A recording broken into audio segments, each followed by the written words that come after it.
Hello, everybody, and welcome again to another edition of megamedia.org online. I'm Rob Harper, and with me, my co-host at Small Town Andrew, and our guest today is Angel Mom Agnes. Agnes, how are you? I am doing great. Thank you. Super busy, but doing great. So the last time we spoke, we were speaking about your son, and that they were about to release your son's killer in California. What has transpired since then?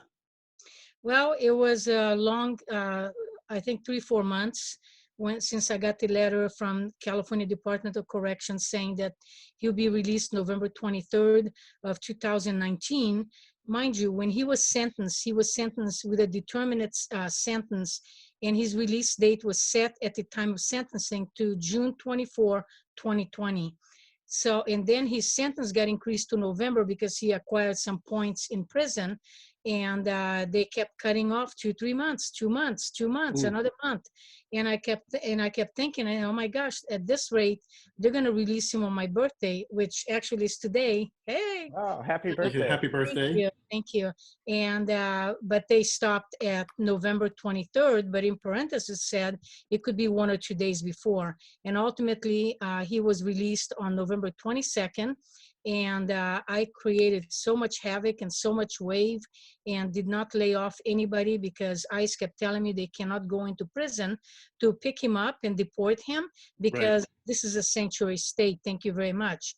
And I got really mad, and I said, so what am I supposed to do? I'm supposed to look over my shoulder every step every time I go out, when he's gonna be behind me to take me down. And my middle daughter, my older daughter now, because she was my middle daughter until my son was murdered, she started crying one day and said, and I said, sweetie, I said, I don't like it either, but there's nothing we can do. I fought. Right. I did everything I could up to now. We honored Ronald up to now. And she says, I'm not crying because he's going to be released. I'm afraid that he's going to take you out too, take you away from me too. And no child, no family member should have to live with that fear that a criminal is roaming our streets and gonna do the mother or their victim in. So I don't know what his intentions are, but the good thing is I succeeded and I didn't leave any stones unturned, and I got him deported. He got released, immediately picked up by ERO, and immediately deported back to Mexico, to El Centro, Mexico. Great. So for those who are just now tuning in and not familiar with your story, your son was killed by an illegal alien, unfortunately, some years ago. Can you just give us just a brief synopsis so that our viewers would understand what happened? Rob, I want to say thank you for saying illegal alien and not illegal immigrant. Yes. Because that is the correct term. My son had gone over to his ex-girlfriend's house to bring some fruit and items for his two children. They were 8 and 10 at the time, and she got laid up at work, so he waited for a while and was about to leave. So his friend, Ronald's friend, Robert, were talking on the edge of the driveway when he noticed somebody coming in from the back of the driveway. And my son kind of turned sideways and looked, and Robert turned around, and that instantly he fired the gun, and my son got shot in the arm, and the bullet traveled across his chest, severing a main artery, and he literally died. He bled to death in spite of all the massive blood transfusion they gave. So that's... Wow. So and I was just going to say, you told us last time he had been previously deported before this happened. Do you know what he was deported for?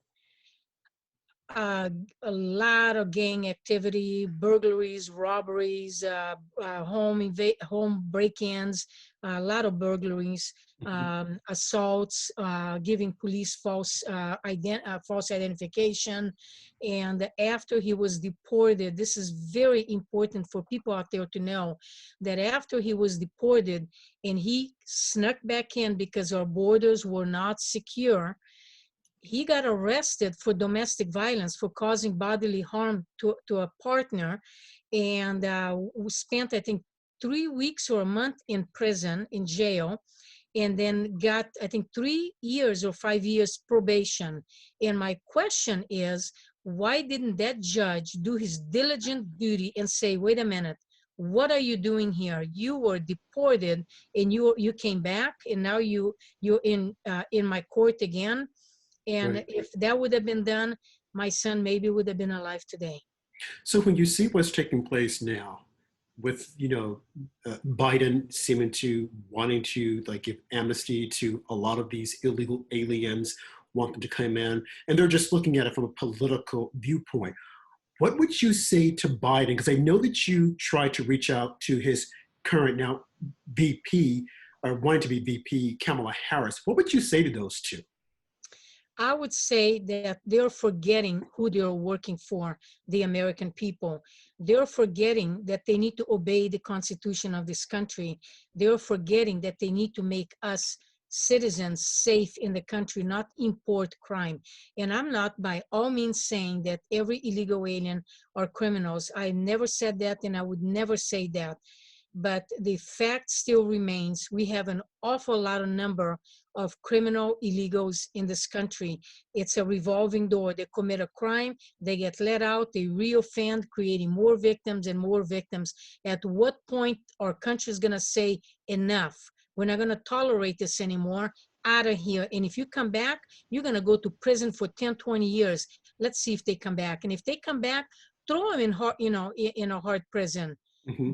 Don't be lenient with these people, because criminals don't have any respect for you, for your life, for your family's life or mine. They have no respect for your possessions, because your possession is their goods once they get their hands on it, so they can sell it for nothing. They have no respect. Why should we allow them to be here? They need to be all severely punished and immediately deported.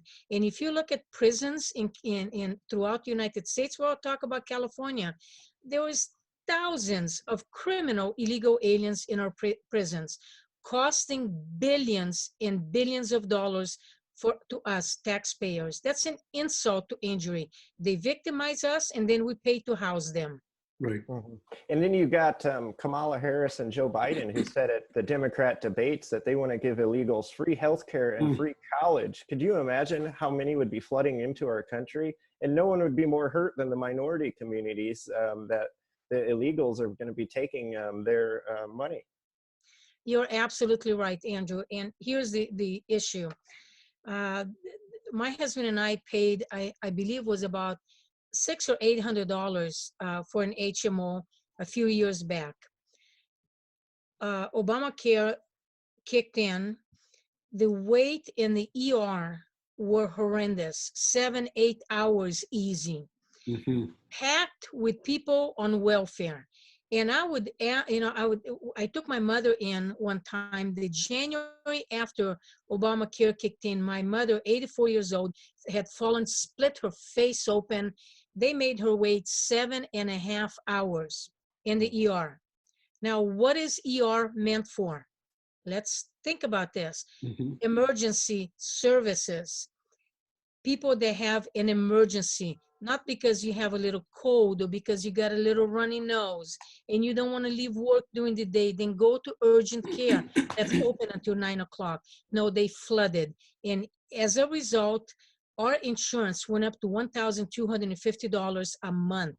Wow. And if they give illegal aliens health care, just think about what's going to happen.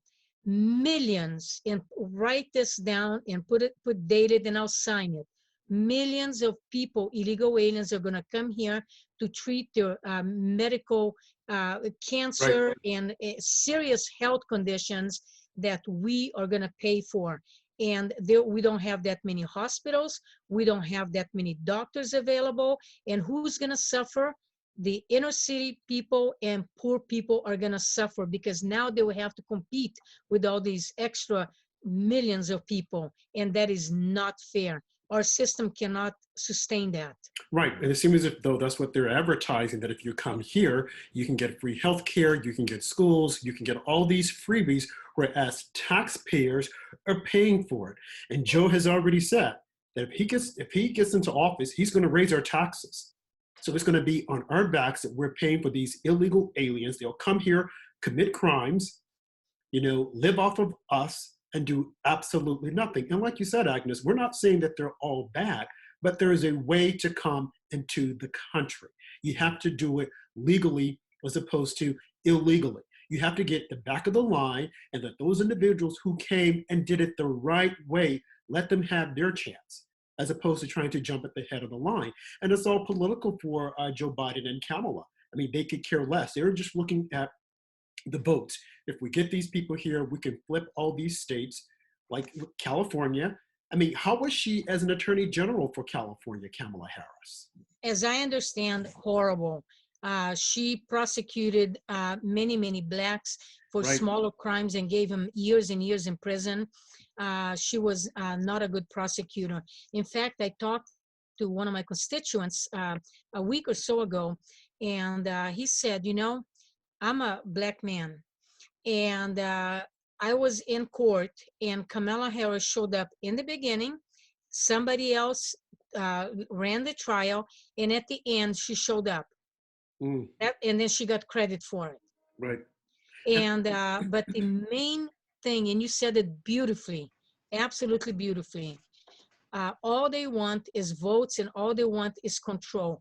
And as a legal immigrant, I am begging people to please look at history. Don't just listen to what your professors or what you hear on TV. Do your research. They are turning this country into a socialist country. That's what they want to do. Mm, The most important thing that United States has that a socialist country does not have is freedom. right. Do not give it up. Do Right. not give it away, because it's going to take many years, if you can even overturn it. And you talk about fraud. Let me show you this. Can you see this? Yes. Yes. This is an official mail ballot material. Mm. And let me tell you how this is addressed. This was addressed to my parents' home address, who both of my parents are deceased. My daughter's, she's getting a divorce from her husband, Robert Overstreet. And look at the name that it was addressed to. My parents' last name is Staley, and it's addressed to Robert Ovi Stell. There is no Mm. such a person. Mhm. Ovi for Overstreet and Staley for Stell. This is how they're fabricating names, Aha. sending to addresses. I mean, this is corrupt, and this is not just a mistake, because we have the supplemental voter guide information with the same thing, Robert Overstell. Wow. How in the world does this happen? You know, in my country, in Hungary, by the way, I was born in Hungary. I'm not a citizen of Hungary because they took our citizenship away when my parents escaped. So Mhm. United States, American citizenship is the only one I have. And I'm taking it to heart. And this is why I'm running for office, so I can give back to the country that I call home, that I love and respect. But in my country that I was born in, when you go vote, there was 3, 4, 5 parties, maybe 6 parties sitting Mhm. at the table. You show your photo ID. The first party checks it off, gives it to the next party. They check it off, and it goes down the line. If everybody checked off, you get your ballot. Then you can go vote. Mm. Do you see how many checks and Yep. balances? Here in the United States, any riffraff can vote. Exactly. How ridiculous is that in 2020 that stuff like this happens? This is Unbelievable. a disgrace. It is unbelievable. I'm glad you were able to show that to us, because I want our viewers to see that what the president is saying and what other people are saying, that it is riddled with fraud, that they're sending out ballots. And we blame the secretaries of state, and it's happening in these large states that are liberal states. They're not checking the voter registration rolls, and they're just willy-nilly sending out ballots. I mean, back in the day, I had a dog, and he received information to vote. I'm like, are you serious? So when I hear those stories, and people will say, oh, no, that's not true. I was watching the debate today on MSNBC with Savannah Guthrie, and she was trying to argue with the president that there is nothing wrong with mail-in ballots. And he said, but yes, there is. And he started explaining to her of the number of ballots that were found in North Carolina and all these other states that were just in Wisconsin that were just thrown by the wayside. And she denied it. So you have people that are watching these shows who are in denial and don't want to accept the truth. This is not an election that we should just hand over to the Postal Service and say, hey, do your best. This is your first time doing it. Yes, there are some states like Colorado, a small state, that do it all the time. But to have the entire United States with an election that's going to be highly contested because the Democrats already have their traps and their little mechanisms of cheating. And like you said, you're from Hungary. You know what it's like. And like you cherish your right to vote. Why Americans don't cherish that right and want to make certain that we get it right is beyond my realm of thinking. Now, Agnes, you mentioned that you're running for office. Could you please share that with us? Tell us a little bit about that. Sure.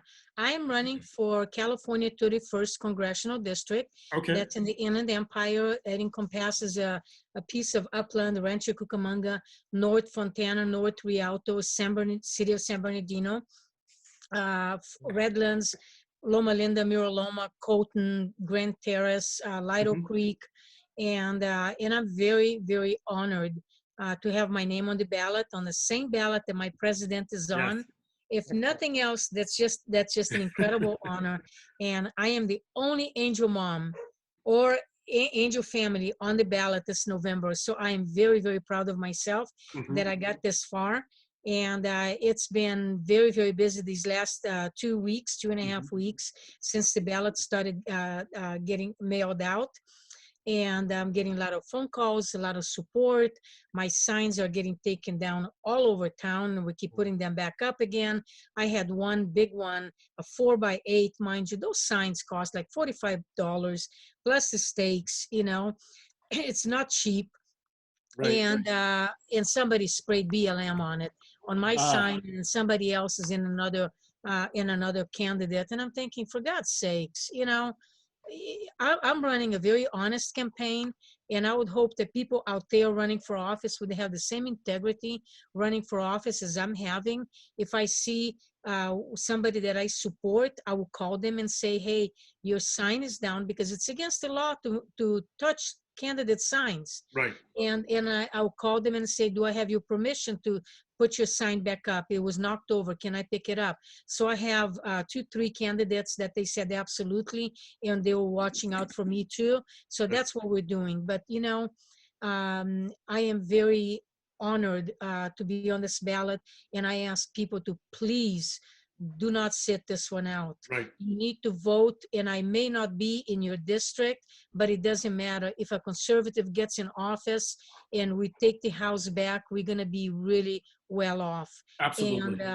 And it is just incredible. And I'll tell you, I just got this letter from the U.S. House Orientation GOP .gov, you know, in D.C., saying that if I am elected, training new member orientation starts immediately, November 12th through the 21st. I'll be in DC, and also Sunday the 29th through December 5th in DC. So, but they don't have a date yet for the 117th Congress swearing in ceremony. It's still to be announced. And then the Congressional Research Service new member seminar is early January. So things starts off very, very busy. But you know what? I know I have a lot to learn, but I am willing to do it, to give back to this country that I love. And legal immigrants that come here that appreciate this country is what this country was founded on. Right. Folks, get out there, vote. Vote for Agnes. You got to do it. We got to make it happen. We need to take control of the House. She's a good patriot. She supports our president. We've spoken to her before. Get out there, vote. Vote like, because your life depends on it. Andrew, what else do you want to say? Just basically, California has more illegals than the rest of the country combined. Homelessness is rampant. The cost of living is sky high. What are some things that could be changed in California to lower the cost of living? Because we've seen reports that everybody's moving to Texas out of California right now, which is very sad because California is a beautiful state. Well, you know what? I'm not moving out of California, at least not yet. If it would get so bad, yeah, maybe. There was a lot of steps. I know housing is a big issue. The cost of living in California is pretty high. We have the highest highest gas tax also. Thanks to the Governor Newsom. thanks to Governor Newsom's. And there was a petition to recall him, and I hope that people sign that petition that live in California. Let's get this guy out, because he's nothing less than a dictator that is destroying the state in a huge way. Let's all pitch in and make California golden again, is what I say. I would like to somehow or another help have different groups come together to figure out how is it that we can help the homeless. San Bernardino, there was a huge mall in San Bernardino called the Carousel Mall, has been closed for years. Businesses are shut down, they're boarded up. It looks ghetto, a lot of parts of San Bernardino. And it's a beautiful city. If people drive through there, the history there, it's really a shame. And we need to bring businesses back, because if you bring businesses back, people will have jobs. They'll be able to afford an apartment, even a little studio apartment, something that they can call their own, call home. And these people don't need a hand out. They need a hand up. They need a little help to get started. And I'm more than willing to work on that. I also I support law enforcement 100%. My husband is a retired deputy chief in Awani, where my son was murdered. And my heart goes out to men and women in uniform, because every mayor that's not backing their law enforcement ought to be ashamed of themselves. I have never met a police officer in my lifetime that said, I'm going to go out today and I'm going to shoot a black person, or I'm going to shoot a Latino, or I'm going to shoot a white person, or an Asian, or whatever. Never seen one. And that is the one thing that most of them fear, is having to pull that trigger.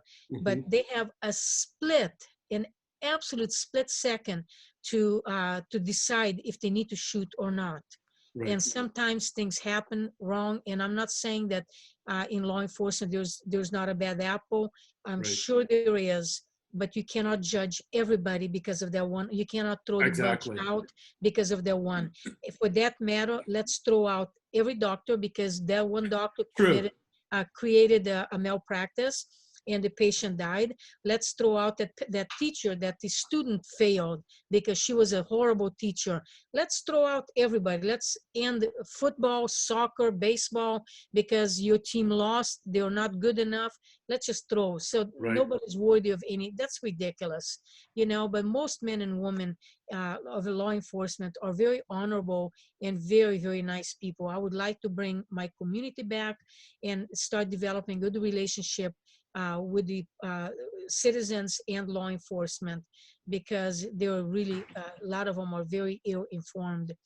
And veterans, another group that I would like to absolutely reach out to. I have high respect for veterans who put out their lives on the line to defend and look out for us and for our country, and give them updated military equipment so they can defend our country properly. Our First and Second Amendment rights. I am very big on Second Amendments. We cannot give our constitutional right of arming ourselves, because look at history again.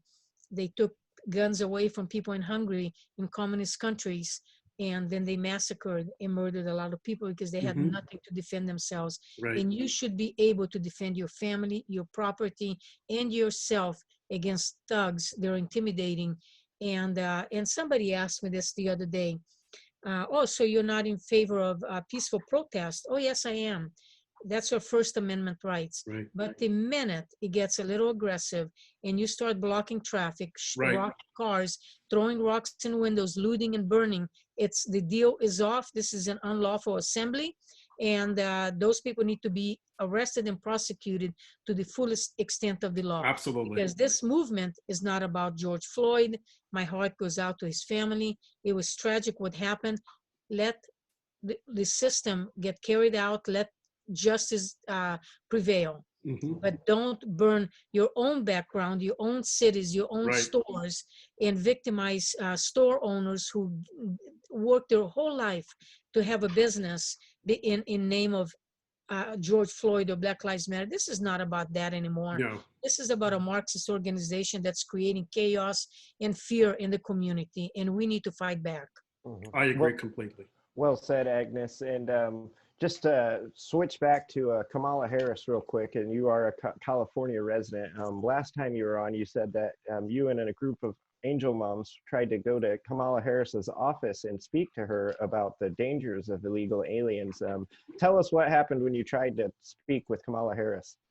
Well, number one, she wasn't in. Well, at least they said she wasn't in. I don't know if she was or not. The secretary that was sitting up front, you know, another angel mom was telling her. I went first, and I asked to speak to Kamala, and they said she's not in. Do I have an appointment? Well, try to make an appointment. Really, I think it would be easier to make an appointment with the president than it is with Kamala Harris, and that's not easy either. So I was telling her that I gave an 8x10 picture of my son's grave. And I said, and put my email, my phone number, my cell phone number on the back. And I said, I would appreciate a phone call back. I noticed that she has an LGBTQ flag in the front and says, everyone welcome, illegals are welcome. How about an American flag that says Americans are welcome? And this receptionist started laughing in my face. And I was bit my tongue, and I said nothing until the other angel mom started talking to her also, who lives in California, and Angie, and she said, she started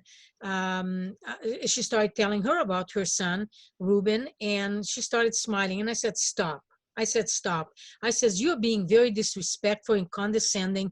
You do not laugh in our faces. Our children are 6 feet under, and I let her have it. And then she got very nervous and backtracked and said, oh, I'm so sorry. I'm just kind of nervous because my son is in the hospital, very ill, and he's not doing so well. And I says, my heart goes out to you. But you notice I'm not laughing in your face. Right. I says, I'll pray for your son, but you don't laugh in my face. And this is the problem with the left.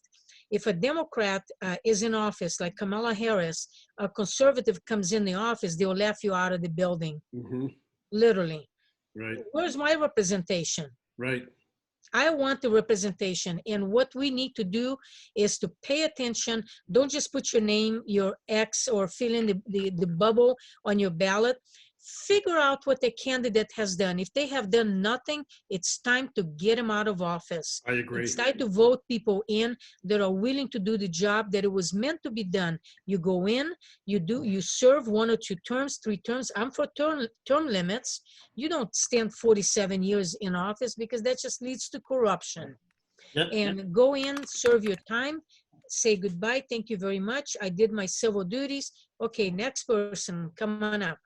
And that's how it should be. But we need to send a message to these elected officials who have been in office, who are, they're almost melted into their seats in DC, and we can't get them out. Then we need to throw the chair and everything out because enough is enough. Right. We need representation. We need political politicians in DC, in local government that respects the Constitution and the laws of this country and puts America first. Great. Well, Agnes, we really appreciate you being with us tonight. Definitely want people to hear your story and get out and vote November 3rd for Agnes Gibboney. Please go out and vote because she's definitely someone that we could use on the Hill. Andrew, do you have anything else you want to say? Nope, I will let Agnes finish off. But yeah, if you live in California 31, make sure you go out and vote for Agnes Gibboney. Yes. Go ahead, Agnes. I just wanted to say that if anybody wants to visit my page, is www.agnes, A-G-N, as in Nancy, E-S, G-I-B-B, as in boy, O-N-E-Y, agnesgibboney.com. And go on my page, like my page. If you can donate, please donate. It's very expensive to run for office. Just to give you an idea, my candidate statement cost me $27,697 for 250 words in the ballot. Wow. It is extremely expensive to run for office. So please help and share my page. You never know if somebody is in my district, and if they need signs, they're more than welcome. Get in contact with me. I'll give them signs. I have tons of them. And let's vote responsibly. And most of all, I want to say thank you for allowing me to call United States my home. Thank you. Thank you. And we'll definitely make certain that we post your website up when we get this posted. Thank you, Agnes, and have a good one. All Thank the you. best. You too. God bless.